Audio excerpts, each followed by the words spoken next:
So with Florida Gator football starting up again, I thought I would share with you a few different suggestions around parking, along with some of the stadium rules that you definitely want to know about before you go to that first Florida Gator football game. So if you're planning on going to a Gator game, one of the first things you need to decide on is transportation. How are you going to get there? Are you planning on tailgating and getting there early?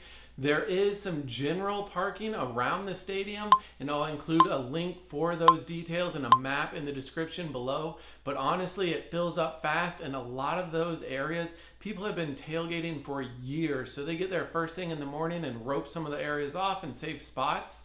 So if that's not something you've already been doing, just the general parking is going to be difficult to find. Of course, right across from the stadium, some of the residential areas do open up their front and backyards and sell parking spots in their yard. That price will range from about $25 on up close to $50. You want to talk with them and double check and make sure you're not going to get blocked in or have any trouble getting out when you go to leave. So another really simple option would be the Gatorator, and that's the RTS Bus System. They've got a handful of different locations that you could park at, and the bus system will actually pick you up and take you into right in front of the stadium before it starts, and then at the end of the game or just shortly after, drive you back to your car so you can avoid all the chaos and the parking and dealing with all of that. The different pickup locations are going to be at the Oaks Mall in the southwest corner where the old Toys R Us used to be, or you could take the bus from Celebration Point behind the AMC Theater in that parking area.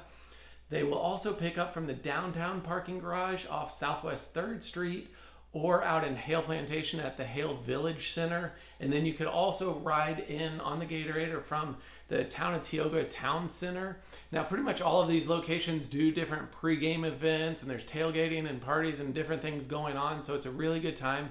And again, you can avoid the parking and all of that chaos by just taking the bus in. That will cost you about $10 per game. You can get a season pass for $50, and that'll save you about $10 since there's 6 home games. So when it comes to parking and tailgating anywhere around the stadium, one of my best suggestions would be to make sure you take extra food for after the game. Of course, there are so many people leaving the stadium at the exact same time. The roads get so busy, you can sit in traffic for hours. So what we always like to do is pull out the wings and some of the tailgate food after the game and hang out for an hour or so, talk about the game and catch up and try to avoid some of that post-game traffic. So now that you've got the parking and transportation part figured out, one of the biggest issues I've seen people run into at the stadium is actually having to do with the bag policy. The University of Florida and the stadium will not let you take in any type of purse, backpack, camera bag, binocular bag, fanny packs, no diaper bags, nothing like that. The only option for a bag that you're allowed to take in is going to be a clear PVC or plastic bag into the stadium.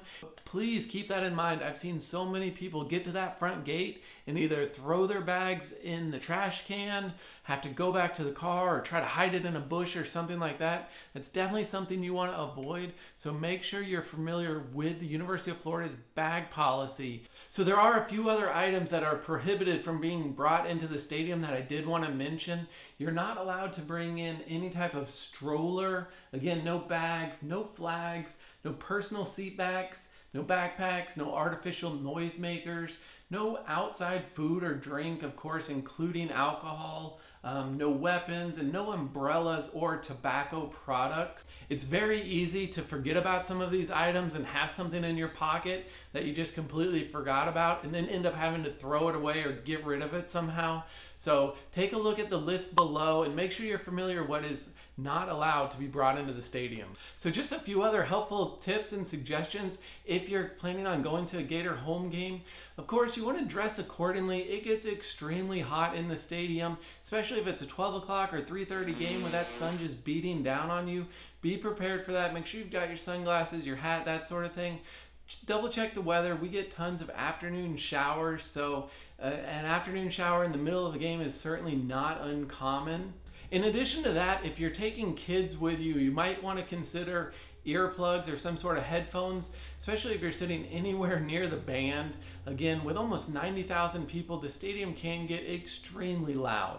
One thing that I would recommend checking out that's kind of fun is the Gator Walk. That takes place a little bit more than 2 hours prior to the game, where the Florida football players and coaches and everyone will actually walk through the crowd, shake some hands, smile, take some pictures, that sort of thing. That's a neat event and something to check out if you're going to your first football game. So next, what you'll want to do is go ahead and watch this video where I take you around town and share with you some of the most popular fun things to do here in Gainesville, Florida.